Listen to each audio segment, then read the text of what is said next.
Bonjour et bienvenue dans notre 3 questions sûres qui portent aujourd'hui sur la paye des apprentis, ces salariés en alternance qui préparent un diplôme tout en travaillant en entreprise.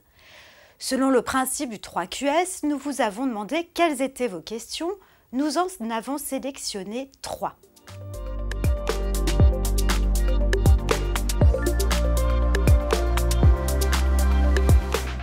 Le Code du travail prévoit que les apprentis bénéficient d'un congé de 5 jours ouvrables en vue de préparer les épreuves du diplôme ou du titre prévues par le contrat d'apprentissage. Ils sont à prendre dans le mois qui précède l'examen. L'apprenti a droit à ce congé même si le CFA n'organise pas d'enseignement spécifique à la préparation des examens. Mais si le CFA organise des cours à cet effet, des cours de révision, l'apprenti doit les suivre. Le ministère du Travail a précisé dans son précis de l'apprentissage de septembre 2021 que ce droit ne peut, éventuellement, s'appliquer qu'une seule fois par contrat d'apprentissage. Ce qui, selon nous, revient à dire que ces jours de congé ne peuvent pas être pris chaque année. Le ministère indique également que le congé étant destiné à préparer les épreuves pour le passage du diplôme, il n'a pas lieu d'être en cas de contrôle continu. Quelques précisions. Le congé pour révision est rémunéré, le salaire de l'apprenti est maintenu pendant ce congé. Le congé est de droit, c'est-à-dire que l'employeur ne peut pas s'y opposer. Enfin, le congé s'ajoute aux congés payés légaux et à ceux prévus par le Code du travail pour les salariés de moins 21 ans.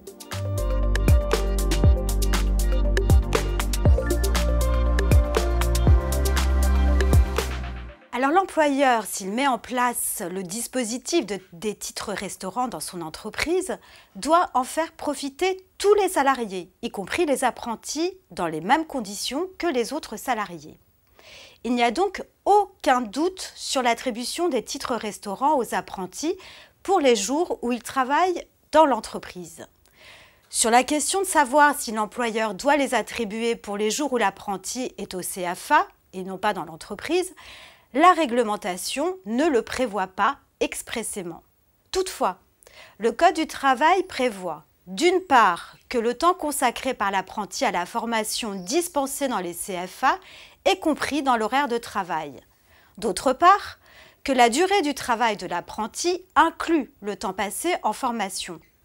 La Commission nationale des titres restaurants en déduit que l'apprenti doit pouvoir bénéficier des titres restaurants pendant son temps passé en formation.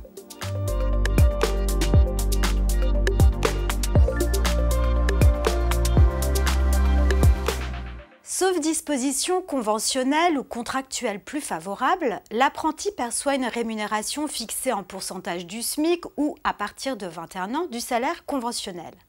Cette rémunération est établie en fonction d'un barème tenant compte de l'âge de l'apprenti et de sa progression dans le cycle d'apprentissage. L'augmentation de la rémunération minimale liée à l'âge de l'apprenti doit intervenir à compter du premier jour du mois suivant le jour anniversaire où le jeune atteint 18, 21 ou 26 ans. Dans votre cas, l'augmentation de la rémunération liée à l'âge de votre apprenti se traduira sur sa paye d'octobre, le mois suivant sa date anniversaire. Concrètement, cela revient à dire que votre apprenti sera rémunéré au minimum 78% du salaire minimum conventionnel à compter d'octobre, mois suivant sa date anniversaire. Notre 3 questions sûres s'arrête ici. Si vous souhaitez en savoir encore plus sur la paye des apprentis, vous pouvez consulter le dictionnaire social et le dictionnaire paye, il y a plusieurs entrées, le cahier RF embauche et contrat de travail, le dossier de RF Paye qui paraîtra en octobre prochain, RF Paye 351. Merci d'avoir regardé cette vidéo. Nous espérons que vous avez trouvé ces informations utiles et instructives. N'hésitez pas à partager vos commentaires et à vous abonner pour ne manquer aucune de nos prochaines vidéos. À bientôt.